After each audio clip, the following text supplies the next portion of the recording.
Bonjour, Enzo Leodis, joueur de foot à Las Palmas en première division espagnole. Ça va faire 6 ans que je fais du foot à haut niveau et là ça va être ma 7e année.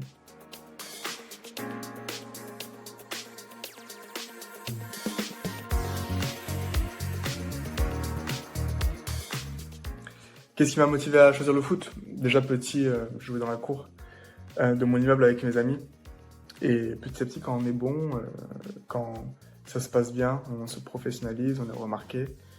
Et j'ai intégré un peu un centre de formation à 14 ans à Dijon. Et là, c'est devenu plutôt un objectif. Je me suis dit, ok, j'entame quelque chose de professionnel, je sens la concurrence. C'était vraiment dans ma tête un objectif plus qu'un rêve à partir de ce moment. Et puis après, quand on met tous les sacrifices et les efforts de son côté, on a le résultat qu'il faut.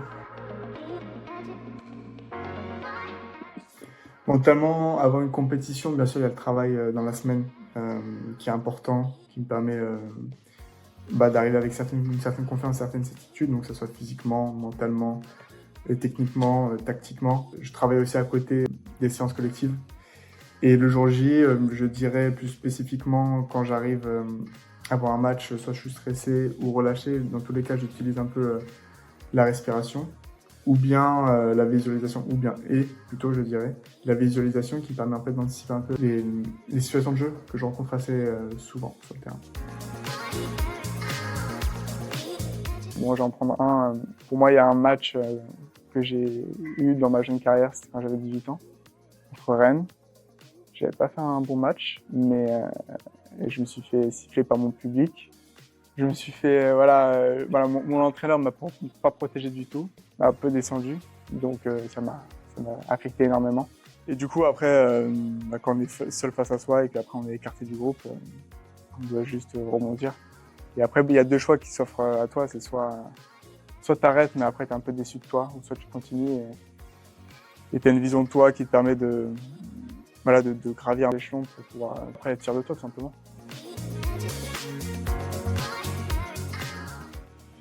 Comment Omain m'a aidé, tout simplement, j'étais pas forcément conscient des ressources auxquelles je pouvais avoir accès.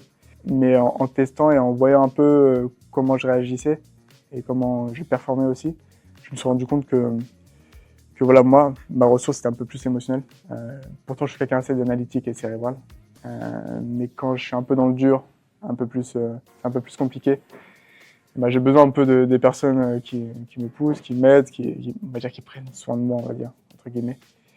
Et c'est vrai que mes performances étaient meilleures quand j'étais dans ce contexte-là. Je dirais la confiance. Confiance en moi, bien sûr, mais confiance aussi en les autres. Parce que ça me permet aussi de déléguer.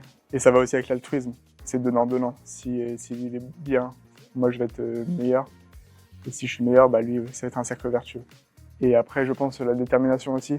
Je pense que ça va aussi avec une vision assez long terme, avec les objectifs. Parce que ça rejoint un peu avec la consistance. Donc je pense que quand on a une vision sur le long terme, c'est beaucoup plus facile d'être discipliné.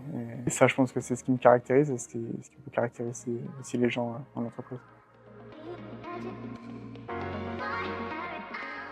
J'ai déjà accompli un objectif, c'était de jouer en première division en Europe. Donc ça, c'est atteint.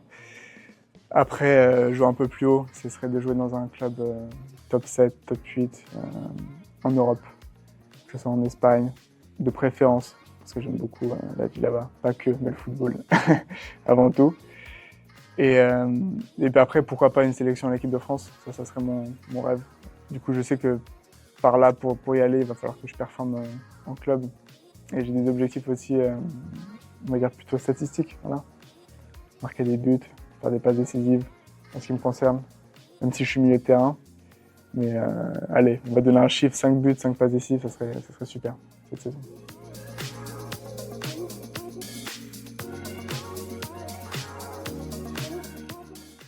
Enzo était déjà habitué à la préparation mentale. J'ai voulu lui proposer une solution immersive et innovante avec des datas, des données tangibles et scientifiques dans la préparation mentale. Et ça lui a permis en fait de développer sa gestion émotionnelle et son leadership justement dans le cadre de son activité pour performer à plus long terme.